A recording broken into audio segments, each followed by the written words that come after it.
As you can see, I've attached crinoline to this part, and you can see the standing effect the crinoline is giving to the hem of the trouser. So now to fix the other part of the trouser leg, you're going to bring in your crinoline. Here I'm working with the 2 inches wide crinoline.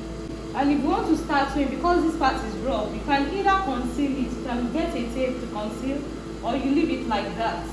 But I'm going to leave it like that because I don't have that tape around me. So what I'm going to do now, just place it.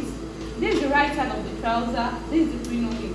And you start sewing with just half an inch seam. You don't want to go more than half inch. So I'll keep sewing this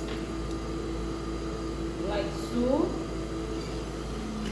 Just keep sewing and making sure that you don't pull the crinoline. Don't put or apply any pressure on the crinoline. So I'll keep sewing like this. So I'll keep sewing it to the edge. Alright, so when you get to this part, just sew it like that. So I'm just trying to make it match up here. But don't pleat the trouser. I'll just do it like this.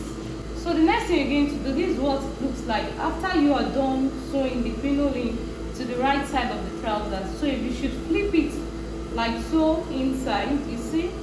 You should just flip it this way.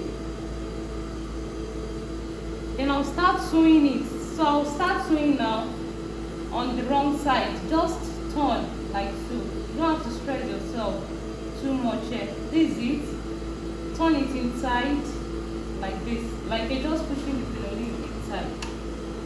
Then good to go. And again, before you do this, because we added 2 inches to the length of this trouser, but most times because crinoline too needs to stand on its own, the 2 inches might not have any effect. Before you go ahead and trim it, you know, now the only seam allowance you're taking now is just that half inch, and the other half inch that is there, making 1 inch. So we have 1 inch left. But just leave it like that, okay? Don't force anyhow. You keep sewing like this, and at the same time, you want to use your hand to straighten the fabric so that you have it very smooth on this part. So I'll keep sewing it like so. Make sure that you're sewing very close to the tip of the crinoline.